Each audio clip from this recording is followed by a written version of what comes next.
All right, we're live. What's going on, everybody? Happy Friday, April 21st, 2023. We are about to get it in this morning as we round out this crazy week of market action. Welcome to the Premarket Prep session. This is our daily session where we go over any and all news, notes, information, analysis, trade ideas that are key to keeping you consistently profitable here across these crazy markets. I'm your host, Adam Holland, stock options expert market strategist, and we're here to lay down our strategy for today. Here a little bit later than normal, but still here. Had a run that ran a little bit long. I had to address some things, some work-related stuff on the phone, just with an editor. Yeah, it ended up making my run a little bit longer than normal, but we're still here. We're still locked in. We're still ready to deliver and dive into the important news for today, and we're going to do exactly that. So, in terms of what's been going on this week, we've had a number of earnings. We'll get even more big tech companies reporting earnings next week. But I think that, our close today will be very important regarding what type of candlestick we put in on the weekly, right? That's why Fridays are so important, because that is when the week ends. That's the last day we put in that weekly candlestick. And based off the shape of that weekly candlestick, that can help foreshadow what to expect in the week ahead, whether or not we're likely to head lower, likely to head higher. So I'm very, very interested in seeing exactly what type of movement that we get today.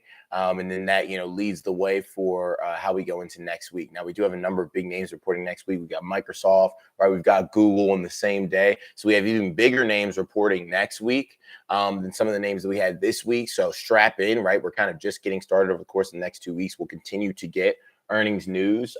As we talked about on last night's Q&A for my people who are part of Stock Options Made Easy, markets can get choppy during these types of weeks. And you see here, we spent, this last week in a $4 range on SPY. So it can be very, very tough. Those are the weeks that blow up accounts, not when the market runs or the market drops a lot. It's the weeks when the market doesn't do a whole lot. We move up a bit, we move down a bit. That is what destroys accounts. And that's why it's very important to be able to do things like spot out parallel channels, which have been the key to navigating this week, right? I made a reel about it.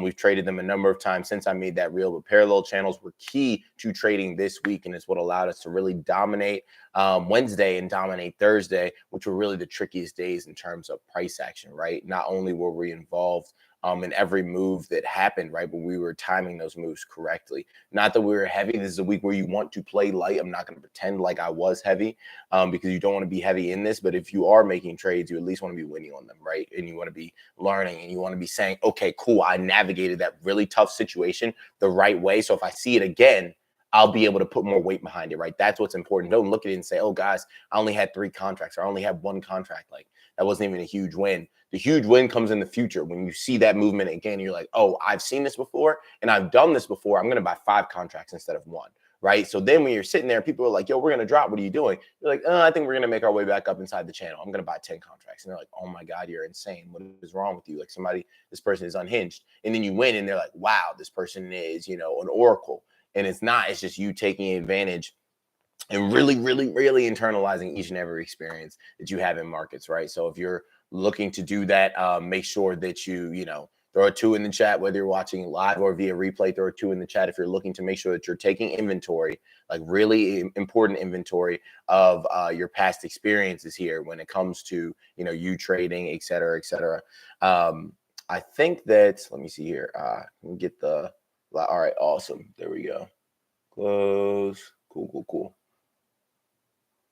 I love it. I love it. All right, awesome. Yeah, for some reason, the welcome to live chat, remember to go. Yeah, I don't know why it wasn't showing me the live chat at first. Let's get it locked in, camera. It's Friday. Come on, we're finishing strong here. Don't lag behind me. Now, let's dive into our headlines here. Top news, key ingredients. Automakers have been scrambling for battery materials as they go all in on the electric age, which will require them to have a steady and consistent supply to power their vehicles. Ford, ticker F, recently confirmed plans to invest $3.5 billion in a lithium iron phosphate battery plant with the aid of Chinese battery giant CATL. Crosstown rival General Motors, ticker GM, is still looking for a partner for its latest factory, while the U.S. just inked a deal with Japan for critical EV materials.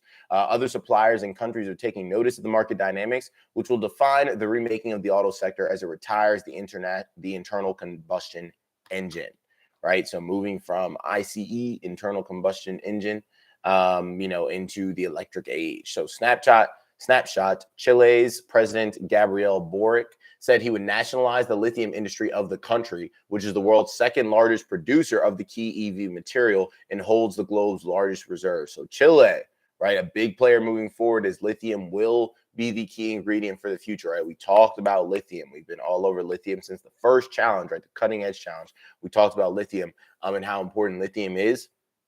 And now this morning you find out that Chile is actually the second largest producer of lithium in the world, right? And they have the world's largest reserve, so they have a lot of untapped potential as well. So you can look to see a lot of investment, starting to go or will go into, their capabilities for lithium in Chile. Quote, "This is an opportunity for economic growth that will be difficult to beat in the short term," he announced in a televised address. "Today, we present a national lithium strategy that's technically solid and ambitious. With a Chile that distributes wealth we all generate in a more just way." So nationalizing the lithium industry basically just means that the government will own those lithium mines, and they're going to parse out, how to use those profits, how to go about attacking, kind of mining the lithium, refining it, etc. It's just that's their strategy, right?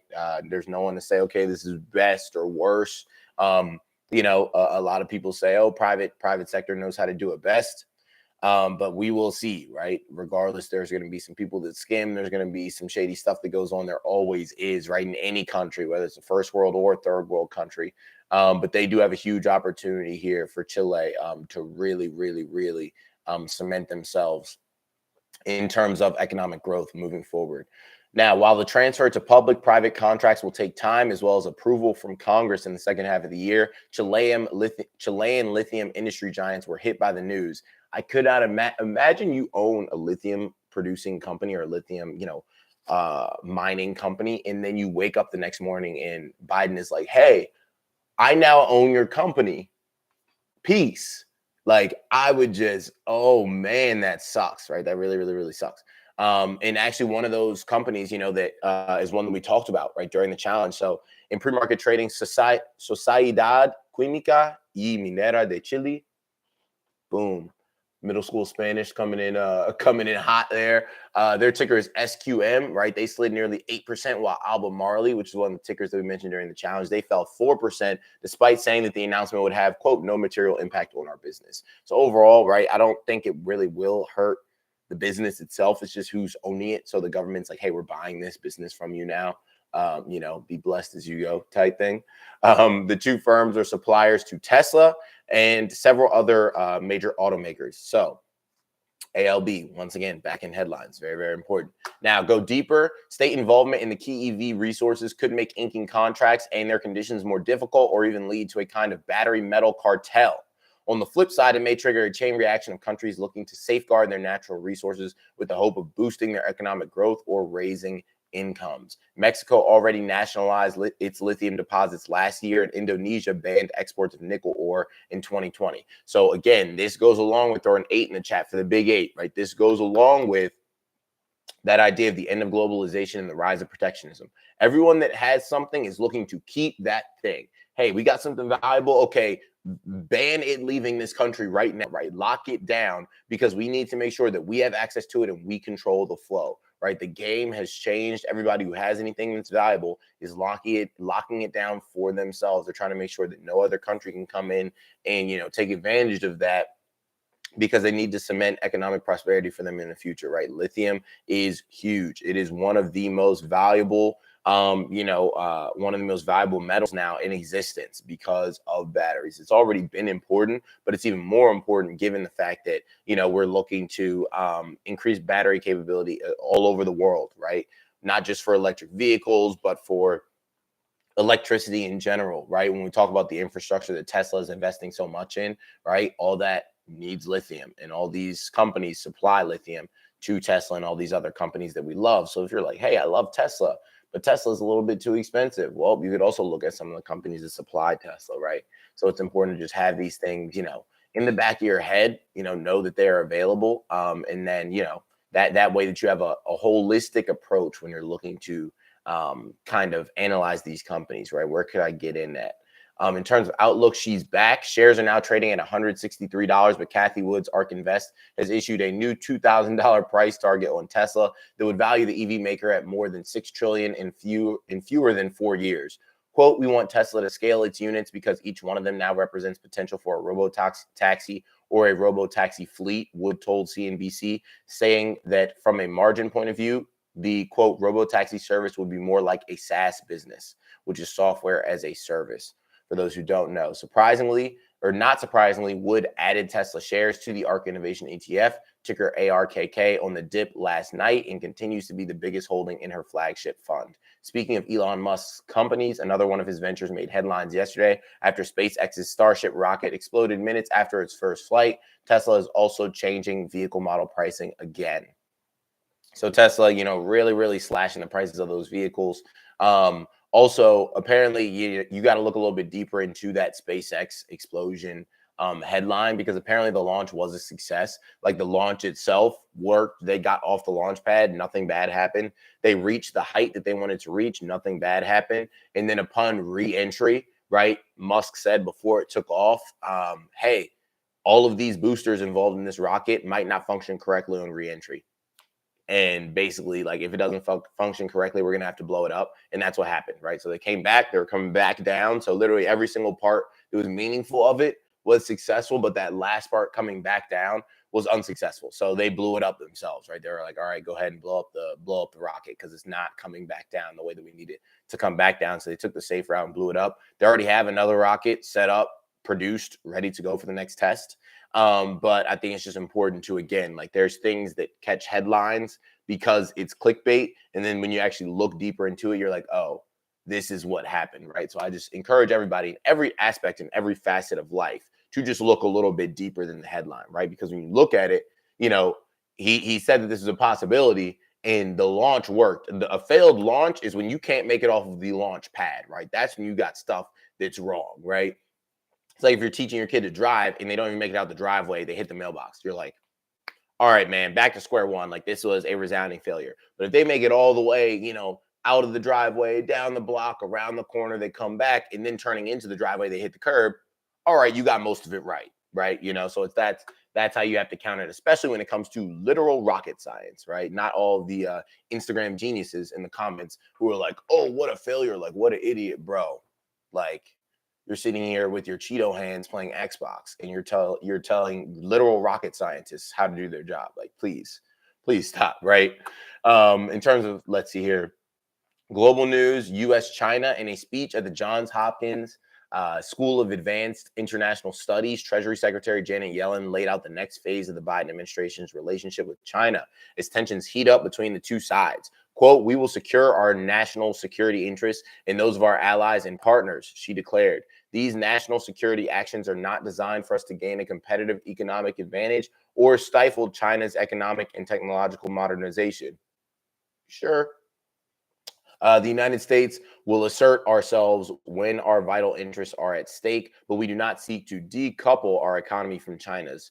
Friction between the world's two largest economies already lingers over areas like trade, and bigger economic risks are at stake with a battle over access to key cutting-edge technologies like the escalating semiconductor war. So we'll see. At this point, it's kind of like, is this just theatrics, right? Is this just saving face as we prepare for war with China? Who knows? But they're trying to say, hey, what we're doing is not in an active effort to stifle China. It's just, let's see here, securing our national security interests. Well, it seems like the U.S. considers it in its best national security interest to stifle China, right? Because if it views China as a security threat, what are you going to do in order to quell that threat? You're going to stifle that threat. So they're like, oh, we're not looking to stifle China's economic and technological modernization. We're just looking to stop them from advancing in a way that it can impede upon American dominance, right? And I'm not advocating for either side. I'm just saying, calling a spade, right? And at the end of the day, you can make as many statements as you want. It's actions that are important. And at the end of the day, I think we're definitely at a tough spot when it comes to who will control the future. Is it right for anyone to want to control the future? I don't know. But that's where we're at. She made a statement. Yellen has made a number of statements that I don't agree with. Most of them have to do with incorrectly calling inflation. But that is not what she's speaking on this morning. So she gets a pass from me. Now, let's see what else we got going on here. In terms of today's markets, back to the mixed bag, right? Japan, we're down 0.4%. Hong Kong, we're down 1.6. China, we're down 2 full percent. And the India flat. The footy in London at midday, after midday now, up 0.2. Paris down 0.1. Frankfurt down 0.4. The Dow is flat. S&P up 0.1. NASDAQ up 0.1. Crude oil down 0.1. Gold down 1.1%. Bitcoin down another 2.9% to just at 28K. Kind of retreating from that 30K mark there. It looks like now heading into open, we're looking to open more so flat than anything on SPY. So opening exactly where we closed yesterday. We'll see kind of what the market has in store for us today as we close out. You know, we put in this final candle on the weekly, right? This final daily candle, the final session in this weekly candle. Very important to see where we close, right? And what type of candle that ends up forming. We're on lookout for a shooting star, right? If this ends up being a red day, even if we close, you know, slightly red, we close in that 410 area, right? That shooting star material right there. So anxious to see kind of where we end up closing up, you know, where we close this week out at. If we do pop, then I think that the furthest that we go is 414, right? So we'll see, right? If that ends up being the case and we pop, 414 is likely where we head. If we lose, you know, 411, 410, I think we really 410, right? Then I think we're in a good spot if you're holding puts headed into next week. In terms of what else is happening, we'll finish up here with our rapid fire bullet point rundown. So ruling expected after SCOTUS extends pause on abortion pill curbs.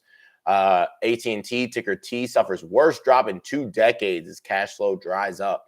Existing home sales fall more than expected in March. Credit provisions expenses increase at American Express, ticker AXP. Amazon launches anti-counterfeiting exchange. BuzzFeed, ticker BZFD, shuts down news unit as part of heavy layoffs. Crude reverses all gains that followed Saudi-led production cuts. United Airlines, ticker UAL, outlines delays for Boeing deliveries. Social Watch, Twitter begins removing legacy blue checks. I thought it was funny. I saw a headline that came up from Twitter. It said, Twitter removes Hillary Clinton's blue check. And it's just like, it's like, bro, the selective news, like reporting everyone who had a blue check beforehand has to pay for it now. It's not just Hillary Clinton, right? But everything is going to be framed how we want it framed. So, you know, all the, you know, people, you know, all the hard right people wake up this morning. They're like, I'm glad Musk took away Hillary Clinton's blue check. He took away Donald Trump's too, you know? So again, got to go deeper than the headlines here. And then last headline here, judge extends stay on J&J talc claims for another 60 days. So that'll wrap us up here for the pre-market prep on 4/21/2023. Again, we lost that channel that we had been kind of in the past week. Right, we lost that yesterday, came up to retrace the bottom of that channel, made money upside, right, on that pop to retrace that old support as new resistance, made money one way, right, then positioned in puts, made money the other way on the way down, right? So again, channels coming in to be a very important part of being aware of what's happening, especially during chop. Typically during chop, you're going to have a lot of different channel type action. So you got to make sure that you're aware of what you got going on. So that's why we got that sell off there end of day. Now we did hold that 411 area. We put in a nice hammer candle, right? That came in with some strength, big volume at the end of the day to hold. We'll see if the buyers want to push us any higher, right? Or if we just end up getting dragged down lower. But overall, the VIX, you know, being a volatility index and a measure of fear, is literally at the lowest level that it has been in a long time. So, and typically, you know, it ends up finding support around this area. I mean, we're sitting, the all-time low for the VIX is 14.1, and we closed, let's see here, we closed yesterday on the VIX at 17.19. So it's like we're getting close to all-time lows on the VIX. And we did just put in a new, you know, yearly low. We haven't had a low like what we had this week in a long time. Since, what is this? 2022 January, right? So what happened in January of 2022? That was where markets topped out and we absolutely tanked for the whole rest of the year, right? So it's important to really take note of where we're at in general because you're like, oh, where were we at the last time the market did this? What happened afterward? Ooh, okay, all right, okay, right. It makes you think a little bit. Correlation does not equal causation, right? It doesn't guarantee anything, right? Anything that happens. You missed the tech piece. Let me see here. What tech piece? Is that in the what else is happening